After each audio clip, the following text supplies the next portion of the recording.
Hello student, education channel में आपका स्वागत है। आज हम चैप्टर अरिथमेटिक प्रोग्रेशन ये टॉपिक लर्न करने वाले। ये टॉपिक में हम फर्स्ट सीक्वेंस लेंगे, second terms in a sequence and third arithmetic progression यानी शॉर्ट फॉर्म में AP। ये वीडियो में लर्न करेंगे। आप ये वीडियो लास्ट तक देखिए तो आपको क्वेश्चन कैसे सॉल्व करना है ये समझ में आएगा। अब स्टार्ट करते हैं। हम फर्स्ट एग्जाम्पल लेते हैं सीक्वेंस का जो नेचुरल्स नंबर है, लाइक 1 2 3 4 5। इस नंबर को हम क्या कहेंगे? सीक्वेंस। ओके, ये हमने सेट में लिखे हैं इसलिए इसे हम कहते हैं सीक्वेंस। एग्जाम्पल लेते हैं। जो हमारा नंबर है 1 2 3 4 5 एंड सो मेनी, तो हम इसे लिखते समय लिखेंगे A1 A2 A3 A4 and continue. हम इसे कहते हैं A1 is first, A2 is second, A3 third. ऐसे ही हमारे ऑर्डर्स कंटिन्यू जहाँ तक हमें नंबर्स दिया है वहाँ तक होते हैं। इसे हम कहते हैं सीक्वेंस। ओके, और इनका ऑर्डर जो होता है वो डिफिनिट ऑर्डर होता है। सेकेंड लेते हैं टर्म्स इन अ सीक्वेंस। अब टर्म्स में हम सीक्वेंस इस प्रकार लिखते हैं T1 T2 T3 कंटिन्यू, और यहाँ पर लिखते हैं TN। ओके, इस तरह से हम सीक्वेंस लिखते हैं और इसे लिखने का तरीका है TN। क्वेश्चन में हम इसे यूज़ करेंगे। एग्जाम्पल लेते हैं 9 15 21 27 कंटिन्यू। तो इसे हम लिखेंगे here T1 is equal to 9, T2 is equal to 15, T3 is equal to 21 and continue. इसी तरह से हम ये टर्म्स इन सीक्वेंस लिखते हैं। अब थर्ड हम लर्न करते हैं अरिथमेटिक प्रोग्रेशन, शॉर्ट फॉर्म में AP। हमने बुक में एग्जाम्पल वो सॉल्व करते हैं। यहाँ पे हमें दिया है let's find the relation in the sequence, let's understand the behind it. यहाँ पर हमें एग्जाम्पल दिया है 1 4 7 10 एंड डैश डैश डैश। तो हमें कंटिन्यू आगे लिखना है। 1 and 4 के बीच में डिफरेंस कितना है? 3, इसलिए यहाँ पर दिखाया है 1 + 3। 4 और 7 का बीच का डिफरेंस जो है 4 + 3 यानी 7। 7 और 10 इस दोनों नंबर के बीच में जो डिफरेंस है वो भी 3 है। 7 + 3 इज इक्वल टू 10। और 10 में हम वही कंटिन्यू करने के लिए यहाँ पर लिखेंगे 10 + 3 यानी हमारा नंबर हो गया 13। अब इस 13 में हम यहाँ पर आगे कंटिन्यू करते हैं तो हमारा नंबर आता है 13 + 3 यानी 16। इस तरह से एक ब्रैकेट कंप्लीट होते हैं। ये हो गया हमारा फर्स्ट एग्जाम्पल। यहाँ पर सेकेंड एग्जाम्पल दिया है 6 12 18 24। तो ये हमें इस क्वेश्चन में डिफरेंस निकालना है। जो 6 में 6 ऐड किए तो हमें नंबर मिलता है 12। 12 में 6 ऐड करेंगे तो हमारा यहाँ पे नंबर आता है 18। 18 + 6 तो नंबर आता है 24। यानी यहाँ पे भी हमने देखा है जो नंबर हमने ऐड किया है वो सेम है। उसी तरह से हम 24 में 6 ऐड करेंगे, नंबर बन गया 30। उसी तरह से हम 30 + 6 ऐड करेंगे तो हमारे यहाँ पर नंबर बन जाता है 36। इसी तरह से कंटिन्यू हमें ये क्वेश्चंस दिया होगा तो सॉल्व करना है। यहाँ पे थर्ड एग्जाम्पल देखते हैं। यहाँ पर हमें 3 3 3 3 सब जगह पर हमें 3 नंबर्स मिलते हैं, यानी यहाँ पे हम कितने ऐड किए हैं? 0।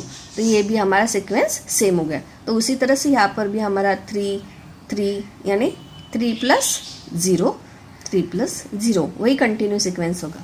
ओके, एग्जाम्पल लेते हैं। यहाँ पर 4 16 64 इस तरह से हमें नंबर दिए हैं, लेकिन यहाँ पे हमने देखा 4 × 4 करेंगे तो हमारा आंसर यहाँ पे 16 आता है। उसी तरह 16 × 4 किया तो 64 आया, यानी यहाँ पर भी हमें सेम नंबर्स मिलते हैं। उसी तरह से हमने 64 × 4 किया तो हमारा आंसर हो गया 256।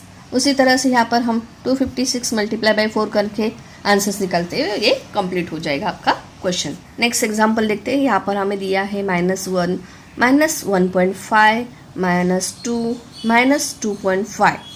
तो यहाँ पे हमें एग्जाम्पल में इस तरह से दिखाई देता है -1 और यहाँ पर सेकंड नंबर है -1.5।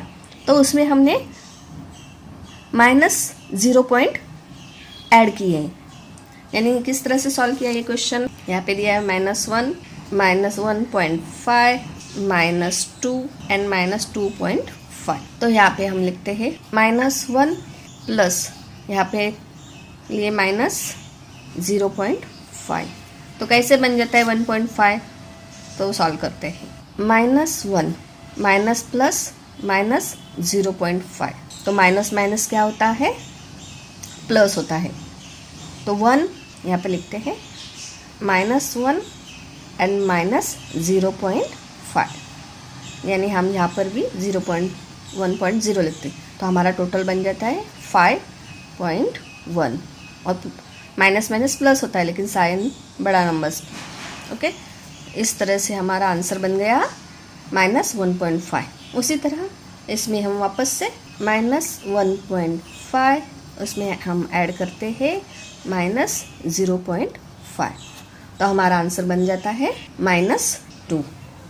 यहाँ पर लिखते हैं -1.5 माइनस प्लस -0.5, तो हमारा आंसर बन गया 550, 1 कैरी किए 2, यानी -2। समझ में है। इसी तरह से ये कंप्लीट हुआ, यानी यहाँ पर भी हमें -0.5 ये कॉमन नंबर्स दिखाई दिया है। ओके, जो हमने ये एग्जाम्पल सॉल्व किए उसे कहते हैं अरिथमेटिक प्रोग्रेशन। अरिथमेटिक प्रोग्रेशन ने हमें देखा कि वो पॉजिटिव, निगेटिव एंड ज़ीरो होते हैं। अब हम एग्जाम्पल्स सॉल्व करते हैं। अरिथमेटिक्स के हम और एग्जाम्पल्स देखते हैं। यहाँ पे हमें first term, second term and third term दिखाई देता है, और यहाँ पे हम ऑब्जर्व करते हैं तो नंबर से हमारे 100, 70, 40, 10, यानी इसमें हमें जो डिफरेंस मिलता है वो है 30 का, यानी -30 करेंगे तो 70 हो गया, 70 से 30 माइनस करते हैं तो 40 होता है, 40 से 30 माइनस करते हैं तो हमारा आंसर आता है 10। अब 10 में से हम -30 करते हैं तो हमारा आंसर माइनस में आता है। उस तरह से यहाँ पे हमें ये एग्जाम्पल में -30 ये नंबर्स कॉमन दिखाई देता है। ओके, सेकेंड में देखते हैं -7, -4, -1, 2, यानी यहाँ पर हमने +3 ऐड किया है सब जगह पर। ओके, और थर्ड में देखते हैं 4, 4, 4, 4, यानी सब में 0 नंबर्स हमें दिखाई देता है।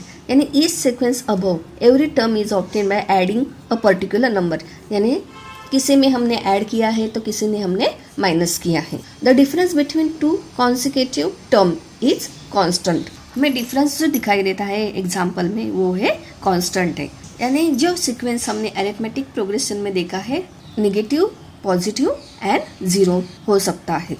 The difference between two consecutive term is constant, then it is called a common difference. जो हमें डिफरेंस कांस्टेंट दिखता है वो होता है हमारा common difference, and it generally denoted by letter D, और वो हम डी से एक्सप्रेस करते हैं। Okay, AP having first term as A and common difference, यानी जो टर्म्स है वो हम ए से लिखेंगे और हमारा जो कॉमन डिफरेंस है हम डी से एक्सप्रेस करेंगे। तो हमारा फॉर्मूला बन जाता है a प्लस फर्स्ट टर्म को, सेकेंड टर्म को हम a प्लस डी यूज़ करेंगे, थर्ड टर्म को हम a प्लस 2d यूज़ करेंगे, और थर्ड को a प्लस 3d। इसी तरह से हम कंटिन्यू हमारा क्वेश्चंस में ये यूज़ करते हैं a प्लस 4d, उसके बाद कंटिन्यू आगे करेंगे a प्लस 5d। उसी तरह से हमें जितने नंबर्स दिए होते हैं वो हम इस ब्रैकेट में डाल के हमारा क्वेश्चन सॉल्व करेंगे। अब एग्जांपल लेते हैं 5, 12, 19 एंड 26, ये हमें एग्जांपल दिया है वो हम सॉल्व करते हैं। तो हम सॉल्यूशन लिखते हैं। फर्स्ट हम इसे सीक्वेंस में, इन दिस सीक्वेंस 5, 12, 19 एंड 26, तो हमारा फर्स्ट टर्म बन जाता है T1 is equal to 5, T2 12, T3 19, और हम कंटिन्यू कर। यहाँ पर हम लिखेंगे T2 minus T1 is equal to, T2 हमारा है 12, तो 12 माइनस 5, तो हमारा आंसर आता है 7।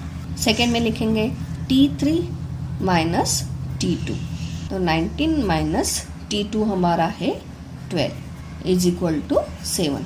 यानी दोनों में जो हमें दिखाई दे रहा है कॉमन 7 आता है।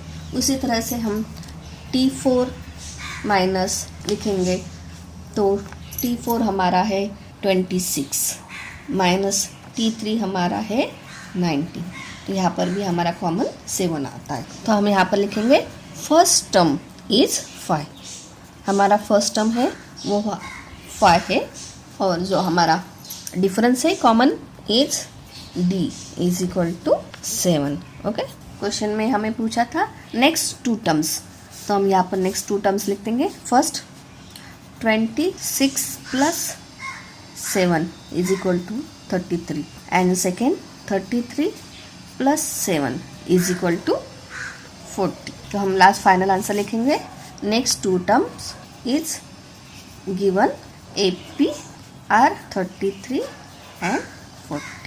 ओके, ये होगा हमारा फाइनल आंसर। इस तरह से हमें ये क्वेश्चन सॉल्व करना है। तो आपका कोई डाउट हो तो आप कमेंट्स बॉक्स में लिखकर भेज सकते हैं। आपको ये वीडियो अच्छा लगे तो सब्सक्राइब कीजिए, बेल आइकन दबाइए, लाइक और शेयर कीजिए।